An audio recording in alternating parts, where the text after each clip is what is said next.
41 days after it began, 41 days after the day in the year of our Lord 1478, when blue fire filled the sky from horizon to horizon, Ridmark Arban moved alone through the forest. Something felt wrong, and he wanted to have a look around. The forest was quiet, the grey light of dawn just brightening the trees. It was the end of spring and the beginning of summer, and new green leaves whispered in the breeze. He moved in silence through the trees, his boots making no sound against the forest floor, his heavy staff ready in his right hand. The forest was quiet, but it did not mean it would stay that way. War bands of pagan orcs might come down from the hills of Vaulusk to the north, or the mountains of Kothlusk to the west. Packs of Lupivirii prowled the forest, and bands of Devagir and kobolds raided from the deeps, in search of captives and loot. And there were older dangers in the woods.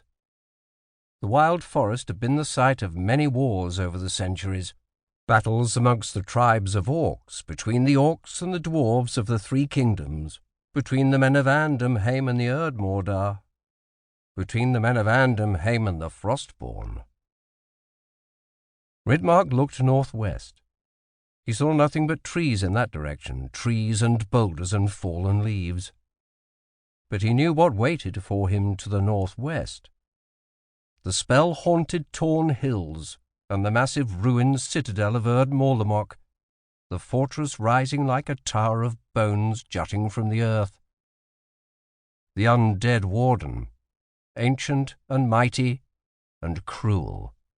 And the answer Ridmark had sought for so long, the secret of the return of the Frostborn. But he could not learn the secret if some creature in the forest killed him first. So Ridmark kept going, remaining watchful. Something uneasy rattled in his mind. Of course he was never at ease, not really. Not since the day he had pursued Marlek to the great hall of Castramarcain, had seen Elia's blood spill upon the black and white tiles of the hall. He pushed that out of his mind. This was not the time to dwell upon it, given that a more immediate danger might lie at hand. Ridmark had spent the last 5 years wandering from one end of the wilder land to another, seeking answers about the Frostborn and finding very little. Yet he had grown familiar with the forests of the wilder land, and this one felt wrong. Too quiet, and no sign of any animals. Ridmark could think of any number of reasons for that, and none of them were good. The creatures of the dark elves haunted the woods, Ervalgs and Urzars and worse things. If Ridmark encountered one, he would die.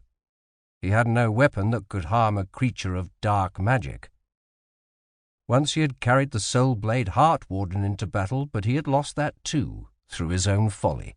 Though there were any number of more mundane predators that would frighten away animals. Fire drakes, swamp drakes, wyverns, manticores, and others. He stopped and stood in silence, listening. Perhaps he was simply being paranoid.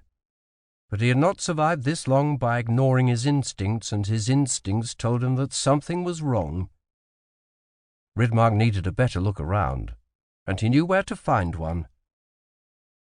He moved at a quick silent run through the trees, weaving around boulders as the ground grew rockier.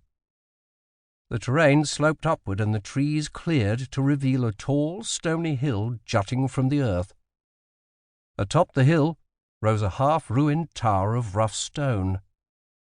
Ridmark had no idea who had built it. Perhaps an orcish war chief had used it as a stronghold. Or maybe a group of fleeing dwarves had constructed it as a hasty temporary refuge. Or perhaps the knights of Andamheim had raised it in the past as a stronghold against the Dark Elves or the Erdmordar or the Frostborn. But whoever had built the tower had been dead for centuries, and it stood abandoned atop the hill. Yet its crumbling shell still had a commanding view of the surrounding forest. Ridmark made his way up the path to the top of the hill, staff ready in his hand. The tower had been abandoned.